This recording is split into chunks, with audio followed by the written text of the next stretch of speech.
Mental health. Where is your mindset? My mindset during pregnancy was crazy. I'll start off when I first found out I was pregnant in April in 2018. I'm not gonna lie to you. I dropped some curse words in that bathroom because I was shocked. I didn't think I was pregnant. I was a little bit nauseous for a few days. And then I said, let me take a pregnancy test. And I'm being completely transparent with you. And when I did, I was shocked to know that I literally was pregnant. and so I didn't tell my husband till a couple of weeks after when we were at dinner. And he was like, are you serious? Are you sure? I'm like, yeah, I'm sure. I'm sure, buddy. And so it's in the pie, as they would say. But it was quite interesting. I didn't know how to accept my new season that I was about to step into because I, recently married. It's only 2 years that we have been married from 2016. Now 2018. Now we're married, and then it's like most people say, oh, wait 5 years. No, we only waited 2 years, and we were pregnant. And so it was just understanding, accepting the new season that we were about to enroll in and embark on this new journey of now adding another child to our equation. And so I was very interested in knowing, like, okay, what's next? What do I do? The OB checkups and, the doctor visits and so forth. So it was really about embracing this new title, which is motherhood.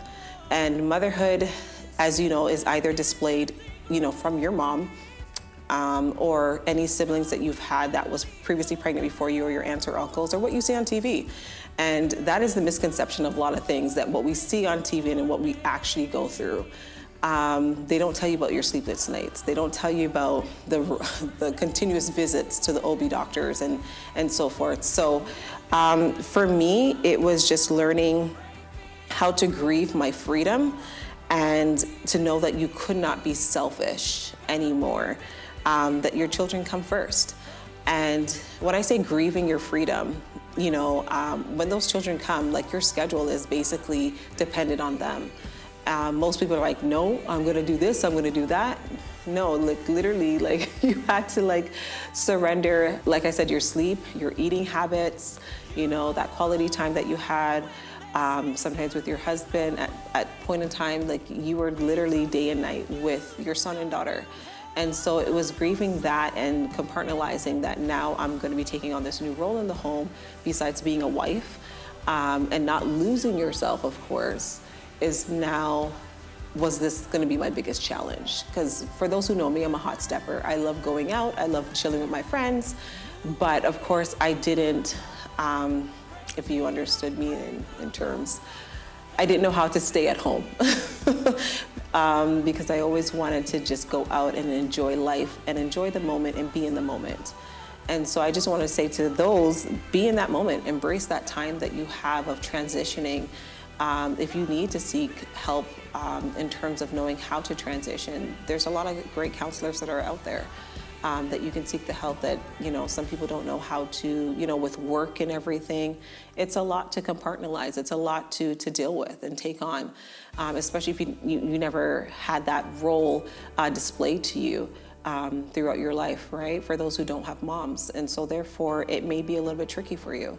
But I would say seek the help and go through any services that are offered within your city of parenting classes and stuff like that. I'm not ashamed. I went to the parenting classes for Region of Peel, and it taught me a lot of what I should be expecting in the months to come and what I should need to know, because knowledge is key. And without knowledge, you're just flying in the dark. And so I would say seek the services in your city that there is parenting classes and different other services that you can look about. For me also, it was the marriage, checking in with your spouse. Like I said, you're putting on motherhood, you're not taking off the wife role, but you need to understand that also your husband is also a priority within your relationship. And so when you two are good, that means the family is good. And there has to be a way of balancing that. So, checking what's in your love bank.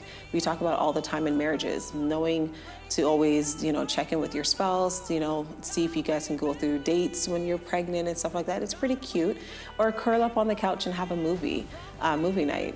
I did that many times that we couldn't afford to go out, but you spent that quality time to still build that foundation between you and your husband. And so it helps you also socially, that, you're not going through this alone. I ask my husband all the time, it's like, hey, do you want to touch the baby? He's like, really, can I? It's like awkward. I'm like, yeah, I know it's awkward, but you know what? Touch and feel that connection, because your mindset is going through a lot right now. It's transitioning, and knowing that you have your partner, who is your spouse, he's also transitioning as well. It's not just only you, he's transitioning into fatherhood. And so by you guys doing it together, there is that pack of unity together. And so that's what really built Jason and I's communication and the respect to each other, and just building that family empire, that he was also a part of this process, and I wasn't alone and feeling alone throughout my months of trimesters. He was along with me along the way. And so I just want to say to anyone, just don't do it alone. Talk about it. Talk about your feelings. Talk about how you are challenged with anything mentally or physically, because believe it or not, your spouse is there for you just like you're there for them. And if you can find a support group to do the same, I would suggest you do the same as well. For me, what was my biggest challenge? I think my biggest challenge was just knowing that I had someone. If anyone knows me, I'm very independent. I take that leadership role.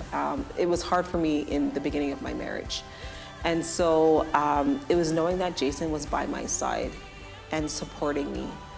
And I would feel like I would have to do everything and conquer everything, go to every appointment. And if he asked me, he asked me. If he didn't, I didn't care.